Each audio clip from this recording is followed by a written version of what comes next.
Triste, cruel, empática, violenta y despiadada, tocando temas muy oscuros y grises, pero a su vez siendo una especie de metáfora esperanzadora de lo que se nos habla. The Dark es el mejor título que podía habérsele puesto a esta producción austríaca independiente, donde conocer a dos personajes en un contexto totalmente infame. De hecho, no voy a contaros nada de su argumento para que la veáis si no lo habéis hecho aún, como la vi yo hace años, sin saber absolutamente nada de ella. Si queréis buscar su argumento, os spoileará parte de su encanto, os aviso. Una fábula de amistad, supervivencia y dolor, venganza y soledad que intenta desde un punto de vista alejado de clichés contarnos el porqué de una joven que, perdida en el bosque, intenta salvar a otro que ha pasado por la misma situación que ella. El maquillaje es soberbio, es creepy, tenebrosa, emotiva y con un rollo de realidad del que cuesta desprenderse aún sabiendo que lo que vemos es ficción y tiene mucho de sobrenatural. Peli diferente con muy buenas ideas llevadas a cabo con muchísimo acierto.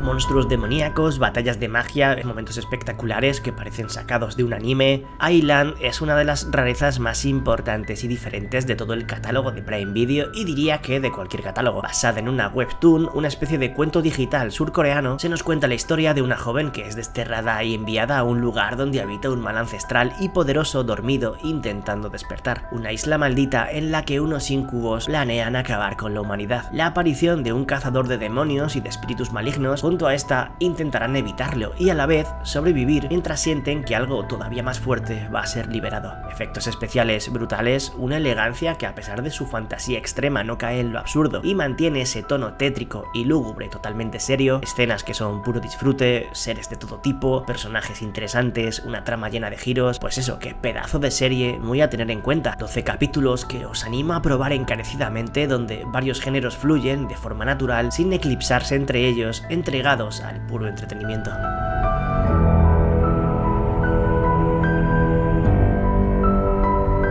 Pasamos a algo totalmente contrapuesto, una divertida y gamberra comedia de horror especial que, aunque no sea la más aterradora de todo el vídeo, os diría que le dierais una oportunidad, os llame mucho o poco la atención. Extraordinary nos presenta a una mujer que es profesora de autoescuela y a la vez tiene la capacidad de ver cosas que los demás no. Fantasmas, poltergeist, es una ventana hacia otro mundo. Su, entre comillas, rutinaria vida cambia cuando solicita sus servicios una chica con un padre acosado por el molesto espíritu de su fallecida esposa, mientras una estrella de rock norteamericana de capa caída está buscando, por otro lado, los beneficios fiscales de las leyes irlandesas, además de una virgen para efectuar un ritual que lo devuelva a la fama. Un relato ácido que no deja de utilizar a propósito y con cierto encanto tópicos del cine de terror para salir airoso de situaciones escabrosas, siempre con un irreverente humor inglés con todo lo que ello significa. El mexicano Lex Ortega, antes de la peli que tenéis delante, llegaría a hacerse un hueco en el terror más underground y desconocido gracias a su visceral, cruda y excelente Atroz, peli directa al estómago no para todo el mundo que trataba la violencia con un tono cruel difícil de asimilar. Su segundo largometraje, menos explícito pero igual o más interesante, nos mete en una home invasion vengativa y aterradora. Animales humanos. Una familia se ve atacada por el perro de sus vecinos, el cual termina mordiendo a la hija pequeña de estos, lo que conlleva a que el can sea sacrificado. Pero los dueños de este van a buscar, digamos, una manera de hacer justicia alternativa después de la pérdida de su querida mascota. Tenemos todos los ingredientes para sentarnos a sufrir en esta peli de terror violento y cerrado que, además de las potentes lecturas que puede dejar, cumple el objetivo de hacernoslo pasar mal y obligarnos a razonar y a sentir una extraña empatía con todos sus personajes. Por lo oscura, lo turbia, las ideas macabras que gasta y lo perturbador de varios momentos y escenas, los que la habéis visto sabéis a cuáles me refiero sobre todo, creo que la hacen merecedora de aparecer por aquí, y además porque es realmente potente e interesante. Deathringers. El remake de la peli de Cronenberg homónima del 88, una debilidad personal de esas inolvidables que se basaba a su vez en una novela que recogía un caso real de lo más singular. Dos ginecólogas que son hermanas gemelas, interpretadas por la siempre hipnótica Rachel Weisz, dos médicas de éxito y valoradas en el mundillo que comparten absolutamente todo. Su objetivo, ser pioneras en el tratamiento de dar a luz, probando con un proyecto experimental muy peligroso y particular. Una producción de las que ponen sobre la mesa un montón de dilemas morales y de temas controvertidos y polémicos, con los que juega con una macabra fragilidad donde su actriz principal soporta el peso de maravilla. Necesario verla completa. Un thriller psicológico grotesco muy Cronenberg.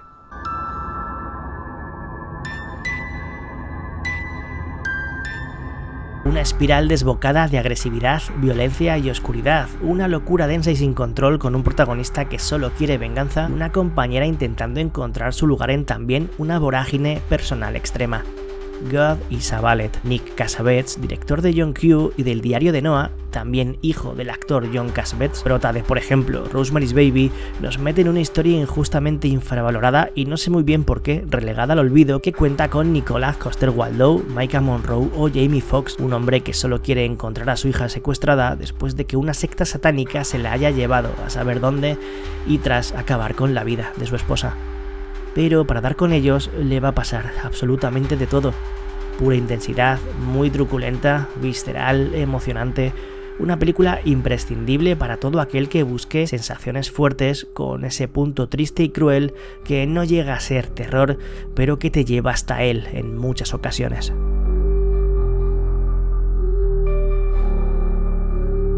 Nada menos que el último trabajo de un cineasta muy top, con una carrera apabullante y con la que no hacen falta presentaciones. La momia, Van Helsing, Deep Rising, Las aventuras de Huck Finn, guionista de El Rey Escorpión, Stephen Sommers. Y de 2013, su adiós de la escritura y de la dirección hasta la fecha. Esta aventura de terror épica que tenía pendiente y vi hace bien poco. Oz Thomas, cazador de fantasmas. Un joven que tiene el poder de ver entidades y presencias de otro mundo, espíritus buenos y malos, intentará detener un nuevo enemigo, un personaje misterioso que planea asumir en las tinieblas el pueblo en el que vive, al percatarse de su presencia cuando se da cuenta de que le rodean decenas de demonios que suelen augurar malos presagios. Basada en la novela de Dean Koontz, con el siempre increíble Willem Dafoe, y protagonizada por Anton Yelchin, Oz Thomas es un largometraje desenfadado con un ritmo ágil y un avance perfecto para dejar la mente volar junto a ella, donde no faltan los momentos de acción, otros más cercanos al humor, todo en su justa medida para equilibrarse a la perfección sin dejar de tener ese rollo espeluznante necesario. Da mucho más de lo que promete.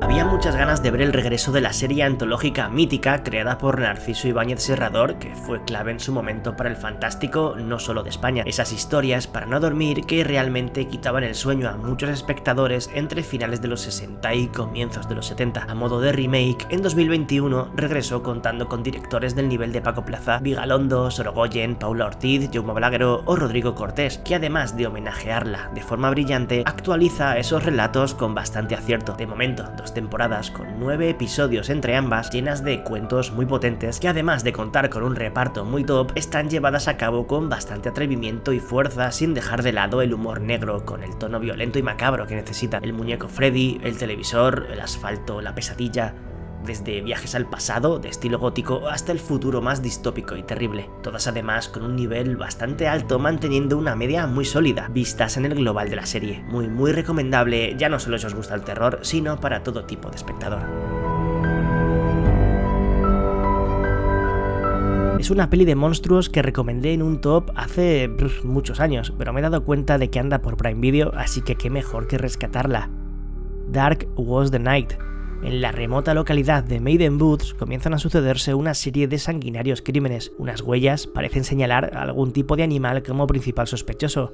La población vive atemorizada por los acontecimientos y el jefe de policía, Paul Shield, investiga el caso. Un Kevin Durant que a medida que va dando con el responsable, también se va dando cuenta de que un animal, lo que viene a ser un animal, pues no. Con una fotografía gris y fría, de tonos pálidos, muy característica, estamos ante una película de bajo presupuesto y un guión, sí, cargado de clichés, pero que aún así sabe mostrar el respeto por el género al que pertenece, con un bicho capaz de hacer volar la imaginación. Eso sí, cuando aparece y se deja ver... Pedir que los fallecidos regresen a la vida suele ser una mala idea. El cine de terror tiene una imaginación desmedida para plantearnos situaciones en esos contextos. Los que vuelven parte de esa premisa, pero no he visto nada parecido. Una madre que pierde a su hijo recién nacido pide a la diosa del lugar, reina del día y de la noche, que por favor se lo devuelva. Llorando y rogándola para que no se marche, de pronto el cuerpo sin vida del pequeño empieza a moverse y a sollozar. Sus plegarias han sido escuchadas, pero años más tarde la entidad llegará para hacerle pagar el precio de ese milagro. Con bastante de drama histórico, intimista y con varias tramas repartidas cronológicamente para unir sus piezas, la cinta argentina de Laura Casabé, apoyada en la mitología autóctona de la zona de las cataratas de Iguazú, regala una película atípica de elegante dirección y bella factura técnica, con cierta ambigüedad, denuncia social y momentos espeluznantes.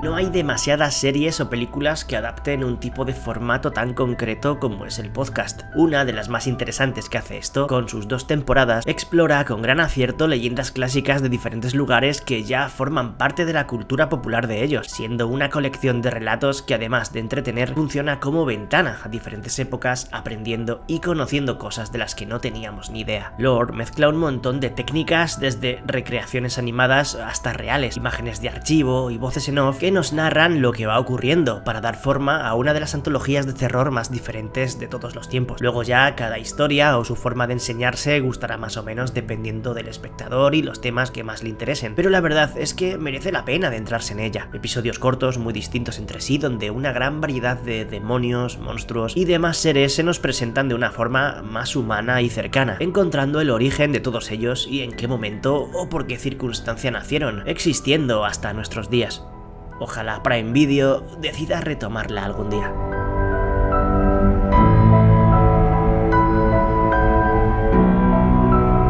De las películas más originales en cuanto a estructura y a tipo de trama de los últimos tiempos, y más con sello español, 3 protagonistas, 3 contextos diferentes y un misterio que une a todas ellas.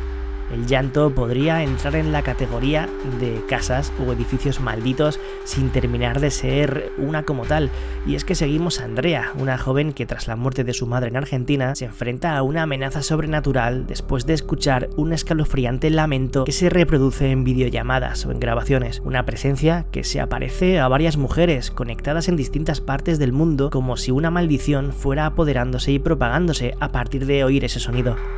El resto es mejor descubrirlo por uno mismo.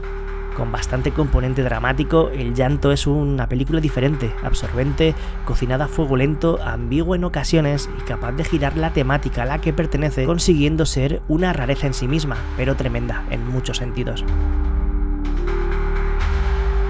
Lo mejor que sea India echa para atrás a más de uno, pero a la hora de la verdad creedme que si la empezáis y os gusta su temática puede engancharos un huevo. A mí al menos me enganchó. Adura nos lleva a un internado en el que ocurren cosas inexplicables, movidas que parecen estar relacionadas con un chaval de 10 años con pinta siniestra que recuerda bastante al Demian de la profecía, pero parece que parte del porqué de esos eventos sobrenaturales están relacionados con un antiguo estudiante que 15 años atrás hizo algo que todavía le persigue. En una reunión de exalumnos todo dinamita cuando ambos se conocen, haciendo despertar aún más si cabe todos esos secretos ocultos que pueden ser responsables de lo maligno que rodea a la escuela. Un thriller de terror paranormal con personalidad a pesar de que recicle algunas ideas ya vistas, teniendo en su dirección y en la necesidad de descubrimiento de los detalles a resolver de su trama sus puntos más destacables, con algunos momentos muy sorprendentes y otros bastante mal rolleros. Mira que en su momento me gustó mucho la primera temporada y no pensaba que esta segunda fuese a poder alcanzar el nivel de mal rollo y malestar de aquella, y a pesar de que tiene un estilo muy diferente, una historia nueva, un nuevo comienzo y no se parece demasiado al tono y a los tipos de terror que maneja la de 2021, Them the Scare es una auténtica burrada, volviendo a poner sobre la mesa la crítica social. Aquí en los años 90, metiéndonos en una Los Ángeles densa y gris, una inspectora de homicidios va tras los pasos del posible responsable de una escena del crimen retorcida y grotesca. Cuanto más se mete en el caso y más se acerca a la verdad, obsesionándose con él, algo maligno parece cercarla, una fuerza poderosa que va sumiendo a la protagonista en una espiral donde los límites de la razón se desdibujan. Quizás algo demoníaco la está merodeando y sea el responsable real de lo que está persiguiendo. Imagino que casi todos la habréis visto, pero si todavía no, sigue en Prime Video. Regresamos de nuevo a Indonesia recomendando una en la que se mezcla el terror con la acción y un estilo de peli de aventuras que la convierten en una rareza dentro de lo suyo, tanto que incluso se ha estrenado una segunda parte. Kodrat es, aparte del título, el protagonista de esta, un antihéroe cazador de demonios que no pudo salvar a su hijo poseído en el pasado. Lleno de pesares y atormentado por lo ocurrido, regresa al pueblo en el que se crió, y aunque su plan era comenzar de cero, vuelve a encontrarse frente a frente con el mal. Cinta de demonios bastante movida que cuenta con un personaje que es una especie de John Wick con poderes capaces de derrotar a la oscuridad. Y dentro de esa fumada de argumento, Kodrat extrañamente funciona. A ver si puedo echar un ojo a su segunda parte, que me llama la atención. Mientras, pues si os apetece, ya sabéis. 3:33 de la madrugada, la llamada a la hora del diablo. ¿Y si os despertaseis de una pesadilla horrible e incomprensible todos los días de vuestra vida a esa hora, sin ningún tipo de sentido? The Devil's Hour. Lucy sufre de lo que os acabo de contar, con un hijo que se comporta de lo más extraño, totalmente falto de expresión de ningún tipo ni emoción, que al parecer también es capaz de ver y de oír cosas que nadie más puede, y con una madre con demencia que guarda un pasado aterrador encerrado en su mente que comparte con la prota, pero a la cual le faltan piezas en esos recuerdos. Pero lo más perturbador sucede cuando Lucy se da cuenta de que lo que ve en sus sueños puede tener algún tipo de conexión con unos homicidios, porque parece estar conectada a algo que no entiende. Si os ha picado el gusanillo, encontraréis en la serie una más que intrigante historia con tintes de horror psicológico y de sucesos de los que hacen pensar. Además, todo lo que os he contado solo transcurre al principio del episodio 1.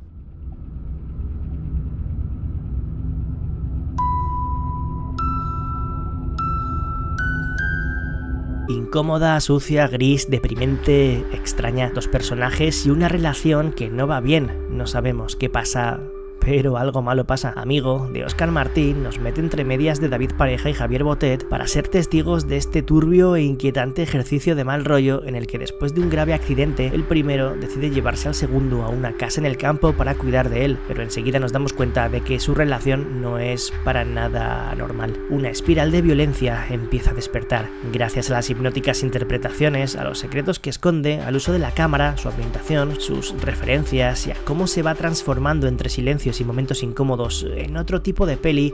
Amigo, es mucho más de lo que da la sensación. Un relato muy bien estructurado donde se maneja la dependencia, el cansancio, el dolor, el hastío o la desesperanza, y lo hace a través de escenas cortas, muy concretas y sin añadidos innecesarios.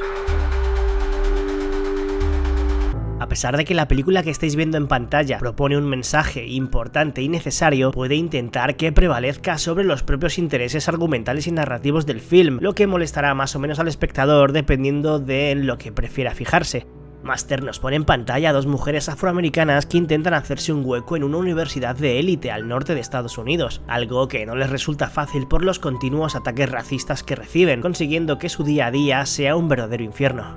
Pero más allá de eso, por si fuera poco, la escuela parece esconder secretos que trascienden al tiempo, donde un eco de algo terrible permanece aún adherido a sus paredes.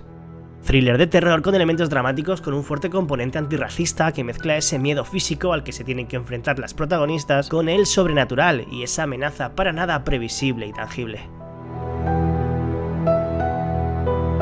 Una de las mejores películas de terror que he visto nunca con producción brasileña, es una rareza macabra, también bastante explícita en ocasiones, con imágenes impactantes y que juega con la ambigüedad de lo que vendría a ser el término maldad, mostrándolo en varias formas, maneras y con diferentes rostros y personalidades. La oscura Malnoso, Our Evil, bajo la premisa de un medium, un espiritista que se percata de la llegada de una entidad malévola y demoníaca que puede poner en peligro la paz del alma de su hija, esconde un montón de secretos, historias cruzadas y paralelas con el denominador común de lo sobrenatural, la crueldad, la violencia y la muerte. Una película que tiene algo especial y que emana ese tono lúgubre y siniestro, transportándose al espectador a través de su atípico desarrollo y la forma de contarnos su historia. Mal rollo del bueno, con el toque grotesco e insano capaz de elevar aún más el triste trasfondo que tiene.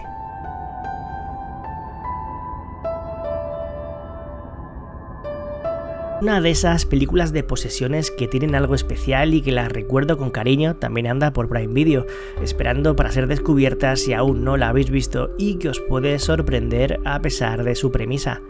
The Quiet Ones, el estigma del mal, nos mete junto a un profesor y a un grupo de alumnos en un experimento de lo más arriesgado. Pretenden demostrar que los fenómenos paranormales tienen su creación primaria en desórdenes mentales, analizando el caso de una chica desequilibrada y aparentemente poseída.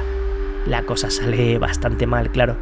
basada supuestamente en un caso real en los 70, con una estética muy cercana a la época en la que transcurre la historia.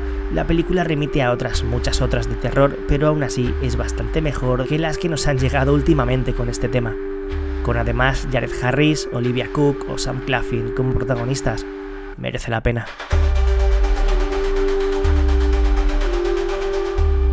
La particular visión ambientada en los años 50, con un estilo visual hija de Sin City, del descenso a los infiernos de Dante, protagonizada por Stephen McCarthy, puede ser imperfecta, pero es de las cosas más singulares que podéis encontrar en la plataforma. Hellmouth nos presenta a un enterrador a punto de jubilarse, que se verá obligado a viajar al inframundo. Y literalmente, una odisea entre demonios, seres del Averno, criaturas varias y cosas inesperadas en una especie de camino de redención por distintos niveles, en los que encontrar una parte de sí mismo, y todo ello mientras intenta salvar el alma de una joven que ha ido a parar allí. Una mezcla de cuento gótico sobrenatural con ida de olla que a veces parece perder el norte y pasarse de rosca, con una identidad muy fuerte, donde su protagonista hace lo que hace siempre, destacar por encima de todo lo demás. Me interesa saber vuestra opinión si la habéis visto, ya que tiene puntuaciones de todo tipo allá donde mires, desde buenas hasta regulares y directamente malas. Yo la encuentro muy peculiar y recomendable. Un viaje atípico al infierno de bajo presupuesto, pero estéticamente genuino. Lo que hablábamos antes, ¿cómo puede una serie creada por Simon Pegg y Nick Frost, sí, los protas de Shaun of the Dead, Hot Fuzz, Paul o Bienvenidos al fin del mundo, haya pasado sin pena ni gloria y apenas reconocimiento, con ese humor tan característico y tocando lo fantástico con el acierto que solemos ver en sus pelis? Truth Seekers es un reflejo de lo que comentábamos al principio. Dos cazadores de fantasmas, investigadores de eventos paranormales que se dedican a buscar evidencias de la existencia de fenómenos inexplicables y a filmarlas para subir los vídeos a internet, pero a raíz de un encuentro con algo mucho más raro de lo normal, encuentran una posible conspiración ocultista que puede suponer el fin del mundo y traer el apocalipsis. Muy amena, divertida, dinámica, con episodios de unos 25 minutos, que no solo se ríe de sí misma, sino también de ciertos aspectos de hoy como las redes sociales, influencers, etc., sin dejar de lado ese punto siniestro y de terror que le aporta lo esperable en una producción hecha por los dos que está hecha. Todo un soplo de aire fresco en el mundo de las series fantásticas que puede daros varias horas de buen rollo, manejando una inteligencia muy alta sin dejar de lado la absurdez que os podéis imaginar.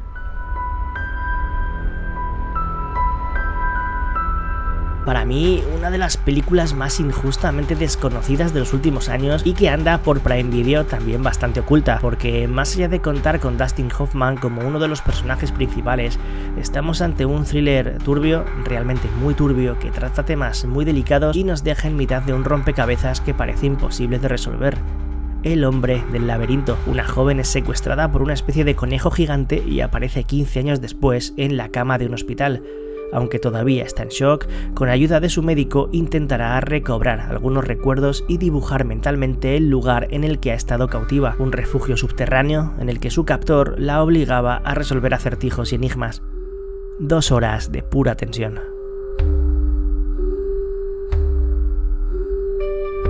Una de las mejores pelis que hay dentro del terror de todo el catálogo de Prime Video. Es una historia fuerte y directa, sin tiempo para respirar, que mezcla puntos del slasher, entre otros subgéneros, donde el ansia por acabar con todo lo que te ha hecho daño sin que nada más importe, lleva al protagonista a la espiral destructiva y destructora más atroz, donde pierde incluso su propia identidad. No One Lives nos muestra un grupo de malos que molesta a una pareja de vacaciones, sin saber que uno de ellos esconde mucho más de lo que parece. Rie Kitamura dirige esta locura de psico-killer, causando un destrozo bestial a todo lo que se encuentra, con un Luke Evans genial en ese papel inesperado de lunático, con varios giros en su personaje y en la propia película. Exagerada, muy gráfica, sangrienta, pero entretenida a más no poder, a pesar de inventar más bien poco una vez descubrimos los giros que guarda. Adrenalina, gore y sin freno.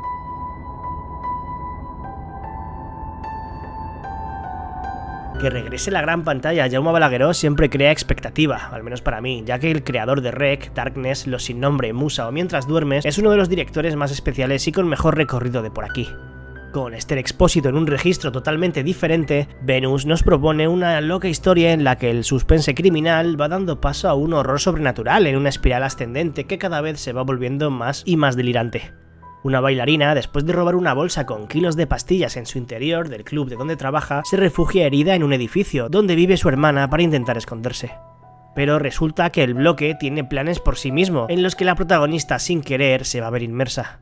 Sectas, presencias demoníacas, gore, entidades poderosas y terror cósmico en una convulsa y desenfrenada historia con una última media hora demencial, donde saca a relucir lo mejor que tiene para enseñar y para lo que se nos estaba preparando. Una imperfecta ida de olla que, a pesar de sus altibajos, supone el regreso del mejor balaguero. Sí, ya sé que me vais a decir que no es de terror como tal, pero creo que tiene muchos momentos verdaderamente espeluznantes, además de un imaginario monstruoso brutal, donde conocemos entidades aterradoras como el Sparas o el Dark Asher, homenajeando en diseño al mismo Lovecraft y a su Cthulhu. Carnival Row es una serie que cualquier amante a lo sobrenatural debería probar, además de por todo su universo, por todas las tramas y subtramas que comprenden desde lo más mágico hasta lo social, lo político, con tiempo para el drama y para desarrollar relaciones entre personajes ricas en detalles. Una distopía neovictoriana con un encanto atroz en la que viven junto a los humanos decenas de criaturas mitológicas de diferentes tipos expulsadas de su tierra después de una guerra. 2 temporadas geniales, aunque la segunda dejando con la sensación de haber sido concluida de manera rápida y algo rara sabiendo de su temprana cancelación, con arcos argumentales hipnóticos y giros que poco a poco elevan la serie a una calidad narrativa superior, ya no solo por lo que propone, sino por cómo todo se va desarrollando. Creo que todavía daba para mucho más y no puedo evitar tener algo de sensación extraña al recordarla, pero el viaje me parece maravilloso. Uno de los animales que más repulsión producen regresó hace unos meses con esta tensa y bastante asquerosilla cinta disfrazada de peli juvenil, y de juvenil no tiene mucho. Sting va de arañas que escapan y se convierten en monstruos que se cargan a todo Dios, un argumento muy ochentero y que aquí se retoma justo para homenajear ese tipo de pelis, fabricando un producto más que funcional e interesante, más o menos aterrador, pues ya dependiendo de la grima que te den las arañas. Un meteorito cae a la Tierra y en él llegan unos huevos pues con este tipo de criaturas alienígenas. Charlotte se encuentra con una de estas y empezará a cuidarla, lo único pues que empieza a crecer a una velocidad preocupante. Buenas muertes, buenos efectos prácticos, otros digitales y una forma de funcionar a modo de slasher que va como un tiro sin tiempo para el aburrimiento. Sencilla, divertida, mejor de lo que parece.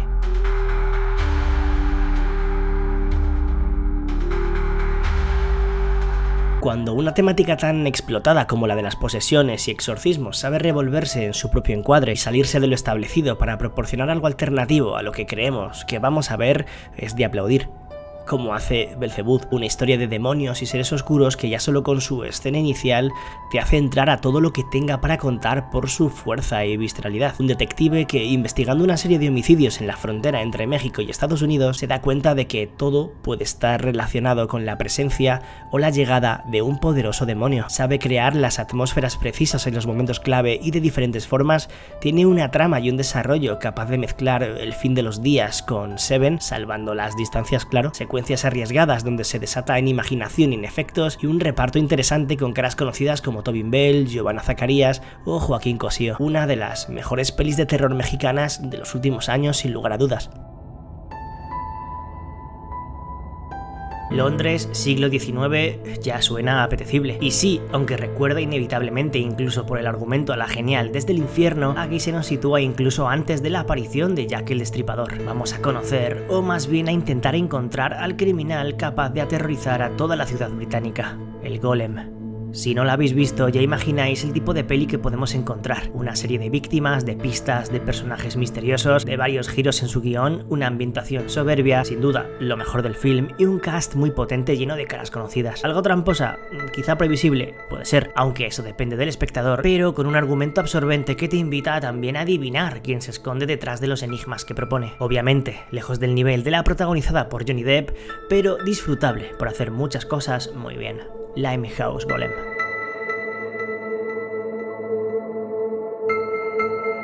Las cenas y comidas de Navidad con la familia suelen ser un momento del año en el que puede pasar de todo, y más en el cine, pero nada nunca como ha pasado aquí.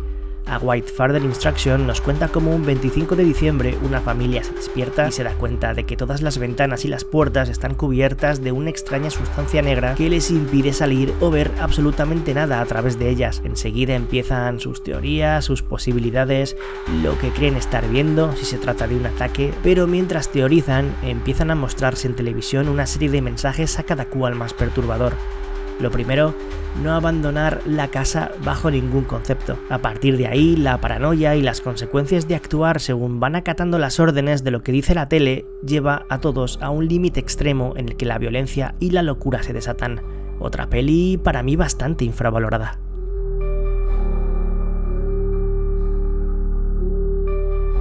El debut tras las cámaras de Dave Franco jamás hubiese pronosticado una especie de slasher tan hipnótico y especial como este, porque a pesar de que podría formar parte de ese subgénero, su puesta en escena, sus cualidades visuales y estéticas y todo lo que tiene, quizás la alejen de lo que se nos viene rápidamente a la cabeza al pensar en él. The Rental nos mete junto a un grupo de amigos treintañeros, dos parejas, en una escapada de desconexión en una casa espectacular junto a un acantilado. Aunque cuando conocen al dueño y les deja las llaves y el rollo no les da demasiada buena sensación, las primeras horas avanzan sin ningún tipo de sobresalto, pasándolo bien, gozando el jacuzzi, bebiendo. Según va cayendo el tiempo, todos empiezan a notar que pueden no estar tan solos en ese lugar. Alguien o algo les acecha, rompiendo poco a poco la paz y dejándoles en un sitio sin escapatoria donde son totalmente vulnerables. Muy tensa, inspirada y encontrando en su sencillez su mejor arma.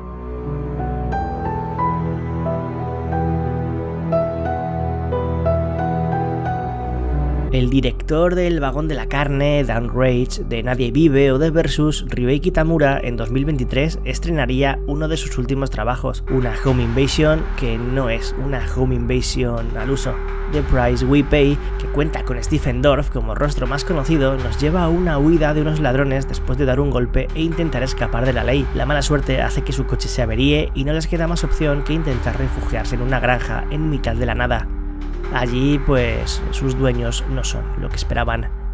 Sabe cómo hacer que no nos despeguemos de la pantalla, tiene escenas bastante bestias y su fusión de géneros sorprende, con un regusto a la matanza de Texas en algunos momentos muy importante. Sin demasiadas pretensiones y sin querer inventar nada, la peli da lo que los fanáticos al horror más directo podemos necesitar. Mucha violencia, la sensación de asfixia y un desarrollo que se va volviendo más loco con personajes muy desquiciados. Soldados o zombies, dos palabras que van en su título y que resumen bastante bien el argumento de SOZ, la serie de producción mexicana posiblemente más loca y desenfadada de todo el catálogo de Prime Video. 8 episodios donde irnos junto a un capo de la mafia y a su hijo pequeño, en una huida tras escapar primero de prisión para acabar en un lugar escondido cerca de la frontera con Estados Unidos, mientras que el ejército intenta dar con él para volverle a encerrar. Pero justo en ese lugar, un experimento fallido empieza a hacer que los muertos regresen a la vida como mutantes hambrientos, lo que provoca que acaben contagiando a los miembros del escuadrón enviado para localizar al protagonista. Transformados en monstruos no humanos, será el ejército norteamericano el que termina entrando en acción para acabar con ese batallón sobrenatural. Sí, una fumada increíble, con un desarrollo acorde a su argumento, siendo capaz de provocar risas involuntarias, pero que resulta muy entretenida y solo intenta divertir con su desenfreno y falta de seriedad. Eso sí, hay que saber a qué tipo de producción te enfrentas antes de verla, no sea que luego te eches las manos a la cabeza. La venganza y Japón es algo que normalmente va de la mano, pero no suele reproducirse de una manera tan directa y casi triste como en esta difícil de ver Liverleaf. Creo que cuanto menos se sepa de ella mejor, así que no destriparé mucho de su argumento, tan solo que se centra en una familia mudándose a un pueblo, provocando un odio y un mal rollo insostenible por parte de los nuevos vecinos, un difícil recibimiento que se hace fuerte sobre todo con la hija y su llegada al instituto. Liverleaf trata el tema del bullying extremo y sus fatales consecuencias, pero con una toma de decisiones que gira drásticamente lo que piensas que va a suceder, regalando una espiral de violencia desmedida y de gore bastante potente sin freno y sin ningún tipo de paso atrás. Es una cinta realmente intensa y que despierta emociones y depende de cómo entras a ella, puede que te sobrecoja más o menos, que no te llegue a conquistar o que te encante. Yo lo tengo claro, peli muy recomendable, desconocida y a veces difícil de mirar.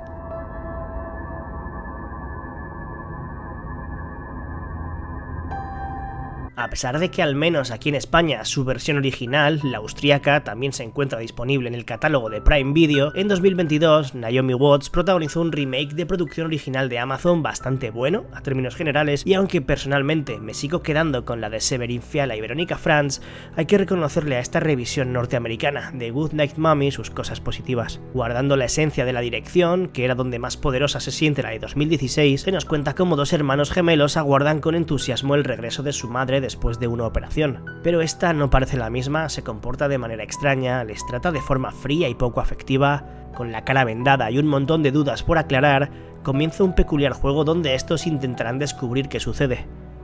¿Y si la que ha regresado realmente no es su madre? ¿Es otra persona? ¿Y si la verdad no es para nada lo que parece? Una adaptación que no hace daño y sin llegar al nivel de la que parte resulta bastante interesante.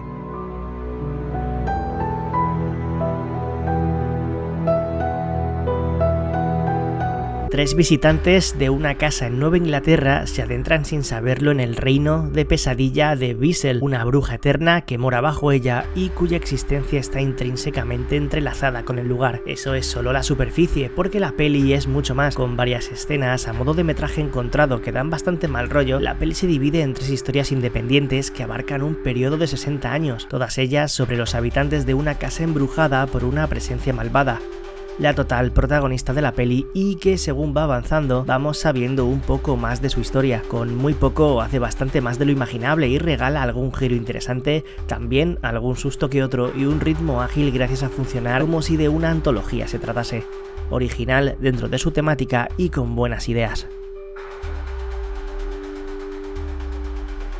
1.000.000 de gracias a los bichos, miembros del canal y a los mecenas de Patreon por seguir ahí apoyando esto como lo hacéis. Se os quiere. Y gente, que nos vemos en la próxima. Un saludo a todos y a todas de parte de Bicho14.